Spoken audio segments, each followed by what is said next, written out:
Okay. Had a misfortune, recorded the previous video entirely backwards. Irritating, but should no longer be a problem. Let's get started on section 4.2. Now for section 4.2, I have 4 questions. It's not as important as the others, but still something worth knowing about. So first, let's talk about apologies. Let's talk about 4.2. Let's talk about the first thing that's important for it. Rolle's theorem.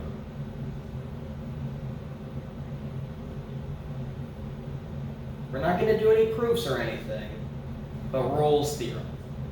What Rolle's theorem states is this. We're going to let f be a function that satisfies the following 3 things. Basically, f is going to be a function for which these things are true. First, we're going to let f be continuous on an open interval AB. We're going to let f be differentiable. Actually, no. Apologies, that's supposed to be a closed interval.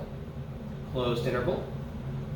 Number 2, we're going to let f be differentiable on the open interval AB. So first we're saying that there's no jumps or holes that can be drawn with this one single line with our pen. Then we're saying it's differentiable. Basically there's no corners, there's no cusps, nothing like that. It's all fairly smooth. And then finally, we're going to say that f of A equals f of B. Basically the 2 endpoints of the curve have the same height. If all 3 of these things are true, then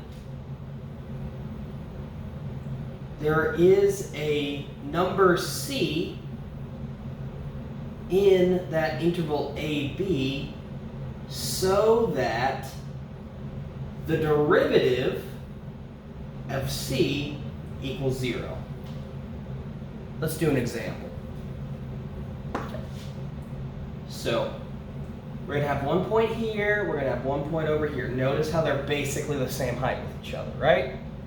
Well, if I draw a continuous curve from like here, if I draw like a straight line, then it's flat, right? Flat has slope of 0 as a derivative of 0. Okay? Now, if I introduce curves, if I go up, then at some point to reach this point to come back, I need to start going down again. But that means if my slope is positive, if my tangent lines are pointing up here and down here, then there needs to be a line in between somewhere. There needs to be a point somewhere where we're flat. We're not going up and we're not going down. We're just transitioning between the 2. That's basically what Rolle's theorem is saying. Just if we go up, we have to come back down. Or if we go down, and then we have to go back up. Well, first we have to have a point that is horizontal, has a slope of 0, 0 derivative. Now, it doesn't have to just be 1. This one has 4. Horizontal, horizontal, horizontal, horizontal, horizontal. You can have as many as you like. But the point is, because these functions are continuous and differentiable, and their endpoints equal each other, then there are x values in between our endpoints where the derivative of our function, where the slope of our function is 0, where we have just a flat top or a flat bottom. Make sense so far? I was going to cut to the next problem, but first let me show you some examples. What happens if we don't have number 1? What happens if we don't follow number 1? Well, here's something. This function, apologies for the noise, I live near a road. This function has endpoints the same, but if we follow this one, we see there is a jump, and this is like increasing. So because this function is not continuous, we can develop a function that does not ever have a zero derivative. So if all three of these are true, there has to be some value in AB where the derivative is zero, where the function's flat. But if any of these three aren't true, then this is not the case. So here's another example. We can take the absolute value function. Just ooh. The derivative for none of these points is zero. Our endpoints are the same. This function is even continuous, but because it is not differentiable, we cannot guarantee that there is a flat point, there is a point where the derivative equals zero for this function. And then finally, of course, if our two endpoints are not the same height, we can have a continuous differentiable curve that is nonetheless not flat. So that's kind of like the three failure modes. Damn it. Here's the first problem. Let me take this down. Here's the first problem for 4.2 in the practice problem set. What we want to do is we want to take this function, x cubed minus 2x squared minus 4x plus 2, and we want to show that it satisfies all three hypotheses of Rolle's theorem. Basically, all three of those things we listed are true here. So there has to be points in between where the derivative equals zero. Then what we want to do is find all those numbers that satisfy Rolle's theorem. Oh, and we're doing this on the interval from -2 to 2. First, is this function continuous from -2 to 2? Yes, it is. How do we know it's continuous? It's a polynomial. Polynomials are continuous everywhere. Similarly, polynomials are differentiable everywhere. So the first two conditions are satisfied. We know that just top of our heads. Now the third condition we have to check for, hang on a moment, I'm going to look in my phone screen just to make sure the writing isn't too small. We should be fine. Okay, so first two conditions, continuous, differentiable. We know this because this is a polynomial.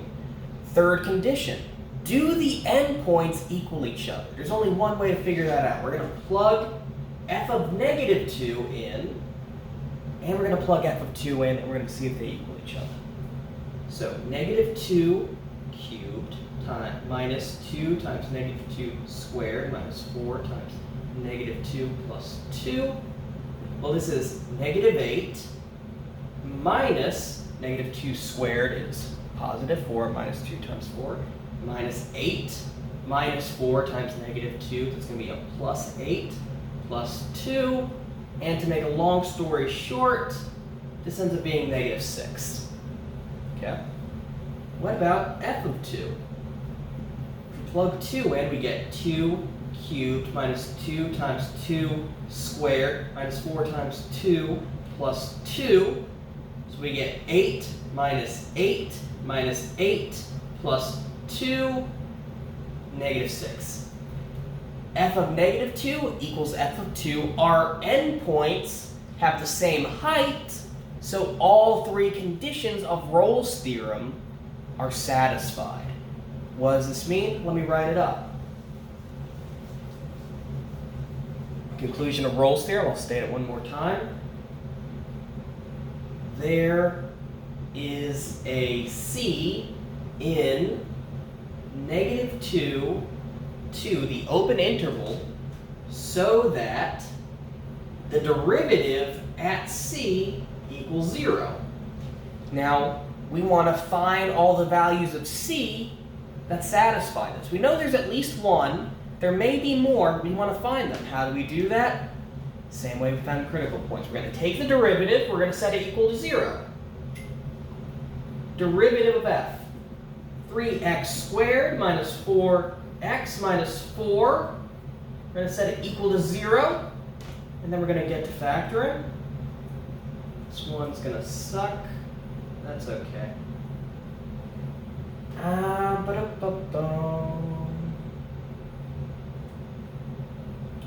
This might be another quadratic formula one. You know, I'm just going to do the quadratic formula.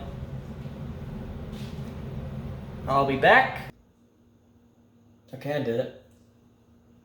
Turns out this probably was factorable in some fashion. Who'd have knew? Anyways, I plug these numbers into the quadratic formula, which is always an option for quadratics if you don't feel like factoring. And we get 6 plus or minus the square root of 64, which is 8.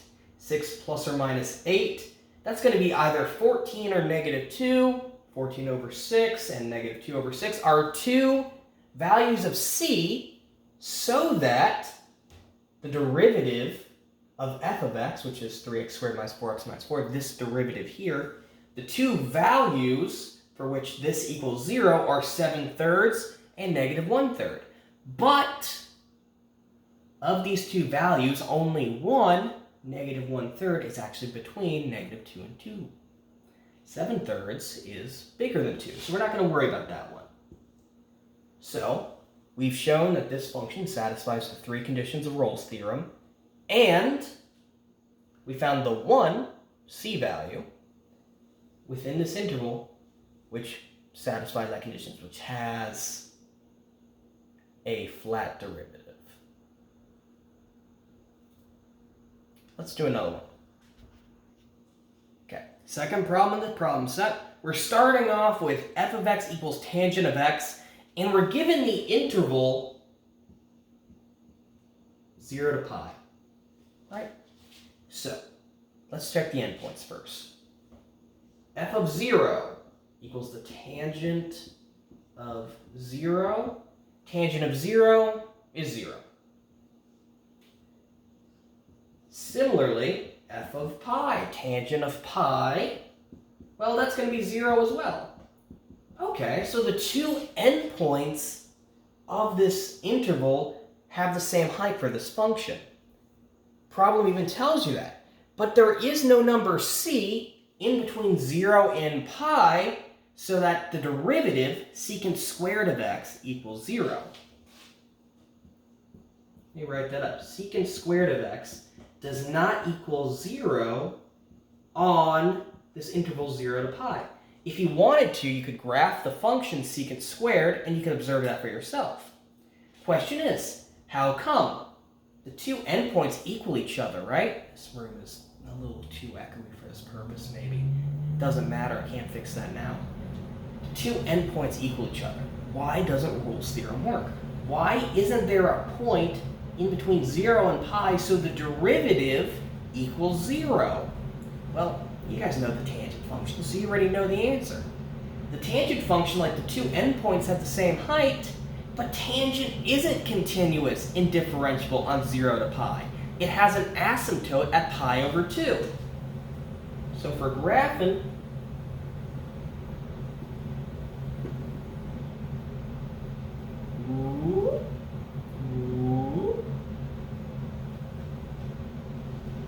we can tell here that, like, on this interval between 0 and pi, there's no flat points. There's no local maximums or minimums. There's no places where the derivative equals 0.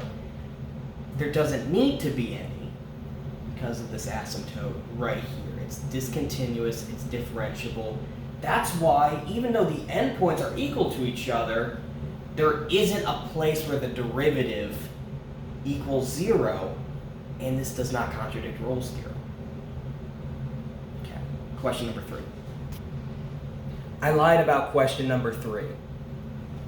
Here's, first, before we get into question number 3, we're going to talk about the mean value theorem. Mean value theorem is kind of like Rolle's theorem. In fact, Rolle's theorem is basically a special case of the mean value theorem, and I'll explain what that means in a little bit. First, mean value theorem. We're going to let f be a function that satisfies the following. There's two conditions here. Number 1, f is continuous on an inclusive interval AB. And then number 2, f is differentiable on open interval AB. All right. Seems reasonable so far. It's just like Rolle's theorem, except there isn't a third condition. We don't need the endpoints to be the same height, and this next part is why. If f is continuous on AB and is differentiable on that open interval between A and B, then what the mean value theorem tells us is there is a C in between A and B so that the derivative at C, sort of like the instantaneous slope, the slope of the tangent line, the rate of change, equals f of B minus f of A divided by B minus A. The slope between the 2 points, the 2 end points. What does that mean? Well, okay, so like here's one point, here's another point. Now, first we're going to connect them with a straight line, right? Well, the slope between these 2 points is obvious, and this straight line, well, it's going to match the slope between the 2 points, right? Because that's just what slope is. It's the rate of change for a line between these 2 points. Fair enough. Here's where it gets interesting, though. What if we start by curving upwards? What if we start going almost vertical and then we level off? There's not a flat part of this curve, but what there has to be, by the mean value theorem, is there has to be a point where the derivative, where the rate of change is the same. Basically, there's a point where the tangent line is parallel to the line between the 2 points. That's a bit of an abstract way to put it. Hang on, sorry. What am I saying here? These 2 endpoints, there's a slope between them. If you draw a line from one to the other, there's a slope to that line. What the mean value theorem tells us is that any function that is continuous and differentiable between those 2 points is going to have places in between A and B where the derivative equals the slope between those 2 endpoints. Let me draw a more complicated example, right?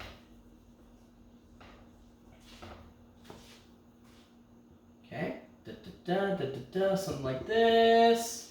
This is the slope. Ooh. Okay. Well, what about this point up here? We can see that its tangent line is about parallel. I'm not good at drawing it, but it's about parallel to the slope between this point and this point. Or, come down here, you can see that here. The slope at this point, the rate of change at that point, equals the slope between the 2 endpoints. This is what the mean value theorem is all about. And Rolle's theorem is a special case of the mean value theorem. It's more specific. Rolle's theorem is just the mean value theorem, but if the height of the 2 points are the same, if the height of the 2 endpoints are equal to each other, then what's our slope? 0. So there has to be a point where the derivative equals 0.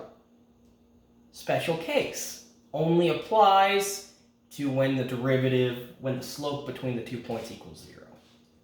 But that's the mean value theorem. Let's apply it to a problem. Quick water break.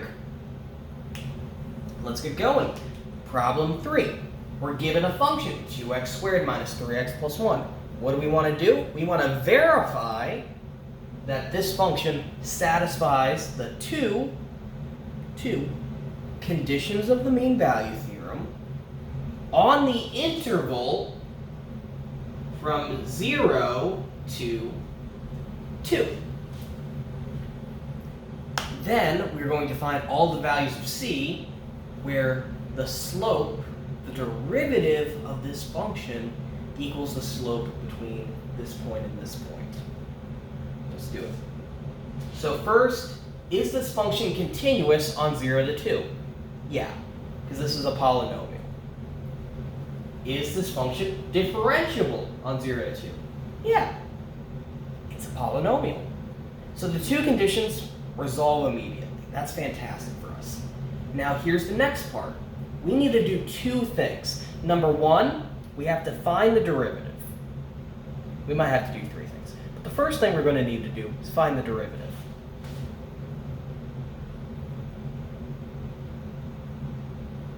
So that's going to be 4x minus 3.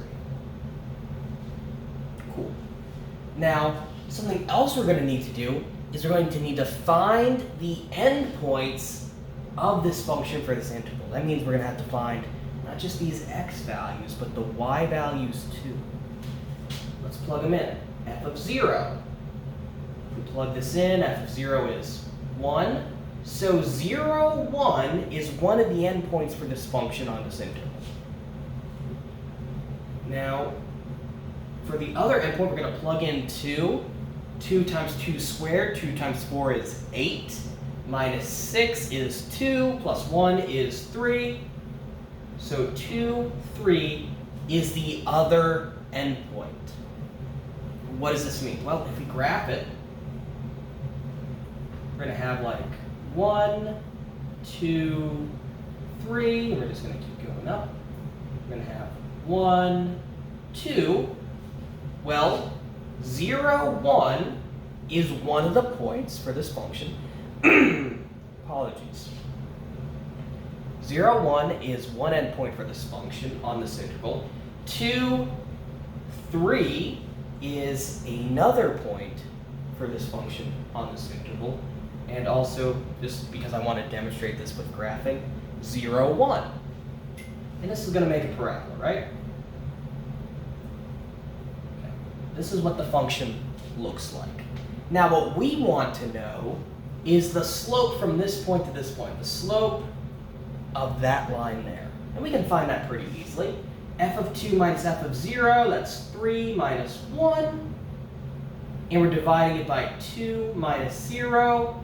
So that's 2 divided by 2 equals 1. The slope of this line between those two endpoints is 1. Now, what the mean value theorem tells us is that because this function is continuous and differentiable on this interval, there has to be x values between 0 and 2 so that the derivative, the instant rate of change, equals 1, equals the slope between these 2 points. We can already kind of see that looking at this graph, right? We can already tell there's a point around here-ish where the tangent line is about the same slope. We just need to find it. That's the goal here. We're going to take this and we're going to figure out what point that is. So we're going to set the derivative equal not to 0. We're going to set the derivative equal to the slope between these two endpoints. 1. 1 equals 4x minus 3. And we're going to solve for x.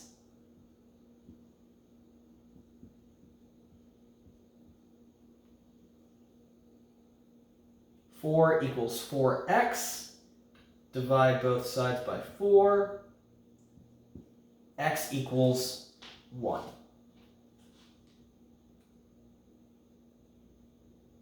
I did this a little weird. I graphed this wrong. This is part of the problem. Okay. So, if we plug in 1, we get 2 minus 3 is negative 1 plus 1. That's 0. I think I know what the problem here is. If we have 1, then the derivative is going to be like this. Okay. That's right. That's right there. Because if we plug in 1/2, then we get 1/2 minus 3/2. That should equal 0. So that's on me. I graphed this incorrectly, but I'll break it down one more time.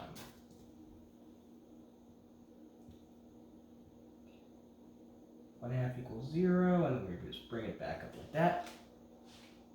And the tangent line is about the same. Okay. We're given a function. It's a polynomial, so it's going to be continuous and differentiable on any interval, including this one. Okay. So what does that tell us? The mean value theorem tells us that between the two endpoints, which we can find by plugging 0 and 2 into f of x, there's going to be a slope, and there's going to be some point on the curve where the derivative, where the instant rate of change, the tangent line, is going to have a slope equal to that of the slope of our two endpoints.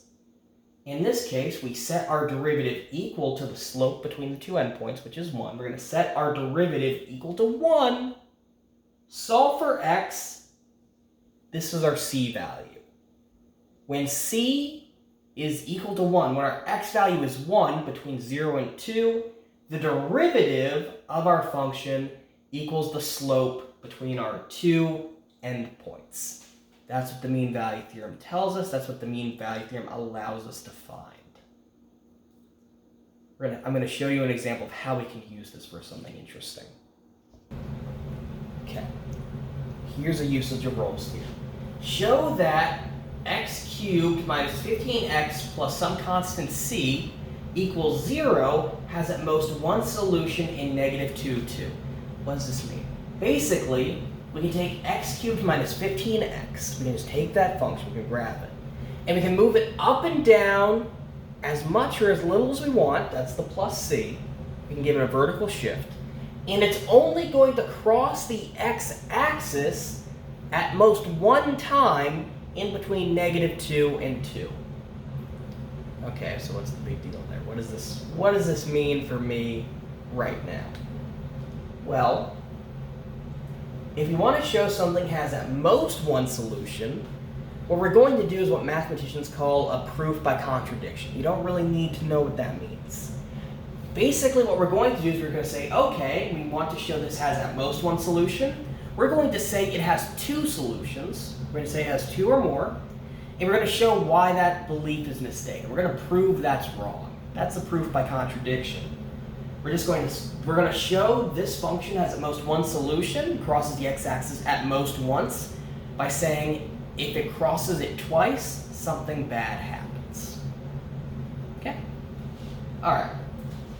So this function is a polynomial, so it's continuous and differentiable on negative 2 to 2, right? Now, we're saying that this function has at least two solutions. What does this mean? It means that there's two x values where this here equals that 0, right? There's two x values where this touches the x-axis.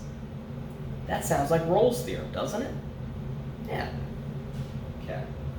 So we're going to assume there's two solutions.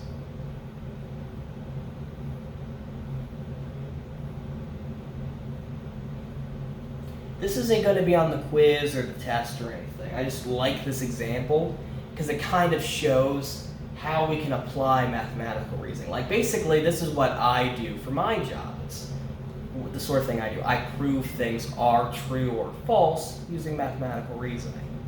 Okay. So, we're going to assume two solutions. Now, we're going to say f of x.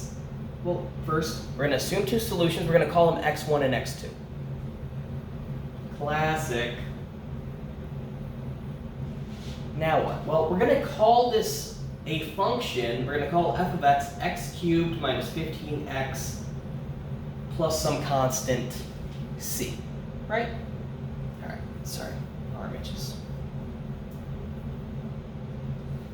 Well, f of negative 2 equals negative 8 plus 30, so that's 28. No, what am I talking about? 22 plus c. And f of 2 equals 8 minus 30, so that's negative 22 plus c. Right? Okay. So this function's continuous. It's no jumps or anything. So as long as 0 is between 22 plus c and negative 22 plus c, well, then we're going to hit 0 at some point between negative 2 and 2, right? Basically, hang on. Basically, what we can think about, negative 2, our function's way up here. At 2, our function's way down here.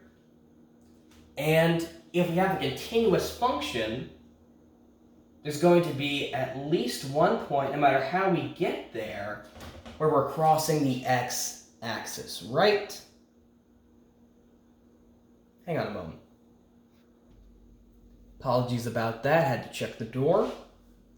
Now, we're going to take the derivative of this. Why are we taking the derivative of this? You'll see in a moment. The derivative of x equals 3x squared minus 15. And that's going to be important in a moment too. So, we know there's at least one solution somewhere in between negative 2 and 2. We know the function crosses the x-axis at least once. What happens if it crosses a second time? What if we had a function that looked like, ooh. So we have like 2 places or 3 places.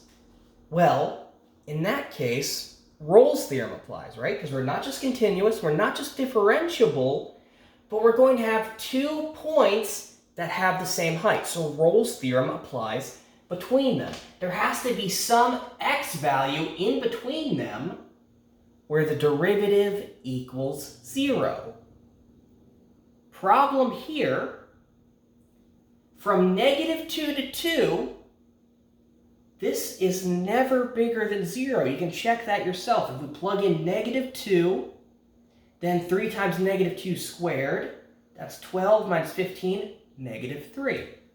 We can plug in 2. 3 times 2 squared, 12 minus 15, negative 3. This derivative is negative from here to here. Our function is decreasing. Our slope is always negative from here to here. We're never going to be 0. We're never going to have a slope of 0, so we can't have more than one solution. Because if we have more than one solution by Rolle's theorem, we need that 0 derivative to happen somewhere. This is how we kind of reason about things mathematically.